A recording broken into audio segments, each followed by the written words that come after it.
Everyone.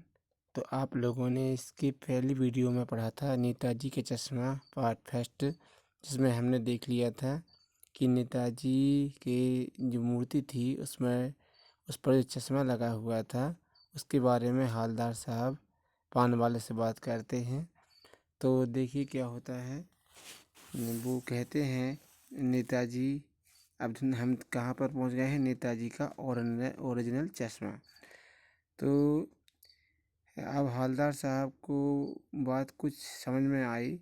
एक चश्मे वाला है जिसका नाम कैप्टन है, उससे नेताजी की बगैर चश्मे वाली मूर्ति बुरी लगती है, बल्कि आहत करती है, मानो चश्मे के बगैर नेताजी को असुविधा हो रही हो। इसलिए वह अपनी छोटी सी दुकान में उपलब्ध गिने चुने फ्रेमों में से एक नेताजी की मूर्ति पर फिट कर देता है। लेकिन जब कोई ग्राहक आता है और उसे वैसे ही फ्रेम की दरकार होती है, आवश्यकता होती है जैसा मूर्ति पर लगा है, तो कैप्टन चश्मे वाला मूर्ति पर लगा फ्रेम संभवतः नेताजी से क्षमा मांगते हुए लाकर ग्राहक को दे देता है और बाद में नेताजी को दूसरा फ्रेम लौटा देता है। वाह भाई, खूब क्या आइडिया है। लेकिन भाई एक बात अभी भी समझ में नहीं आई। हवलदार साहब ने पान वाले से फिर पूछा कि नेताजी का ओरिजिनल चश्मा कहाँ गया। तो पान वाला क्या करता है, देखिए आप लोग। तो हवलदार साहब ने पान वाले से फिर से पूछा कि नेताजी का ओरिजिनल चश्मा कहाँ गया। तो पान वाले ने बताया,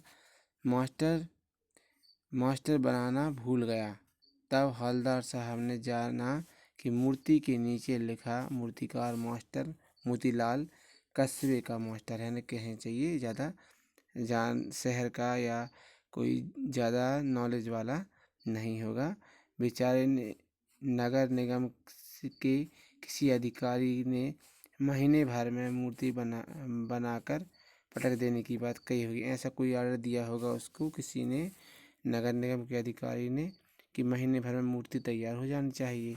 तो फिर क्या होता है, जल्दी में उसने सोचा होगा कि पत्थर में पारदर्शी चश्मा कैसे बनाया जाए। उसने सोचा होगा, तो बनाया भी होगा तो असफल रहा होगा, या पत्थर का चश्मा अलग से बनाकर फिट किया होगा और वह निकल गया होगा। ऐसे विचार हवलदार साहब के मन में आने लगते हैं।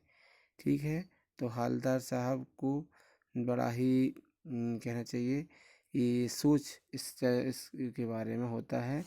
फिर कैप्टन का मजाक उड़ाना। अब देखिए, जब हवलदार साहब ने पान वाले से कैप्टन के बारे में पूछा, हवलदार साहब ने पूछा कि क्या कैप्टन चश्मा वाला नेताजी का साथी है या आज़ाद हिंद फौज का भूतपूर्व सिपाही है। यानी वह उसके बारे में पूछने लगते कि नेताजी कि ये पहले जो चश्मा वाला जो कैप्टन है, क्या नेताजी के समय का कोई साथी है या फिर कोई से कहना चाहिए किसी उसका फौज का सिपाही है।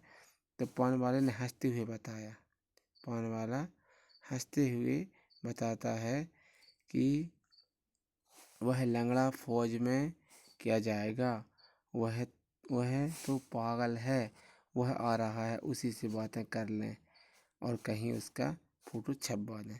तो वो उसकी थोड़ी कहना चाहिए मजाक उड़ाता है पान वाला कैप्टन के बारे में, क्योंकि वह ऐसे काम करता था जो कि और दूसरे लोग नहीं करते थे, जिस कारण सब लोग उसे पागल समझते थे। तो हवलदार साहब को देशभक्त कैप्टन का मजाक उड़ाया जाना अच्छा नहीं लगा। हवलदार साहब तो उसकी कहना चाहिए उसके इस काम की सराहना कर रहे थे कि बताओ कितना सम्मान करता है, फोटो कितने देशभक्ति की भावना है उसके अंदर, और वो पाने वाला उसके बारे में ऐसी बात कर रहा था, तो उसे मजाक उड़ा जाना अच्छा नहीं लगा। तो जैसे ही वो मुड़कर देखा तो अवाक रह गए। वह बेहद बूढ़ा मरियल सा लंगड़ा आदमी, सिर पर गांधी टोपी और आँखों पर काला चश्मा लगा, एक हाथ में एक छोटी सी संदूकची और दूसरे हाथ में एक बांस पर टंगे हुए थे। चश्मे लिए अभी अभी एक गली से निकला था और अब वह एक बंद दुकान के सहारे अपना बाँस टिका रहा था, तो इस बेचारे की दुकान भी नहीं फ्री लगाता है। हवलदार साहब चक्कर में पड़ गए, पूछना चाहते थे इसे कैप्टन क्यों कहते हैं, क्या यही इसका वास्तविक नाम है? लेकिन पान वाले ने साफ बता दिया कि वह इस बारे में और बात करने को तैयार नहीं।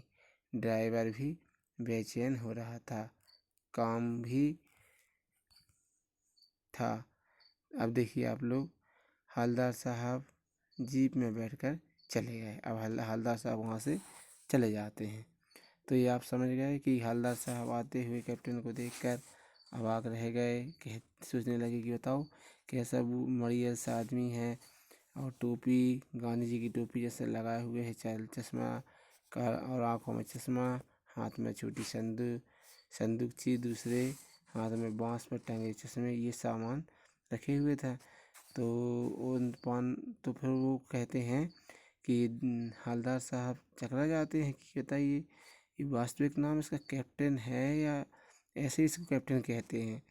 पान वाला अधिक बातें करने को तैयार, और पान वाले के पास अब क्या है उसके बारे में बात करने के लिए टाइम नहीं था।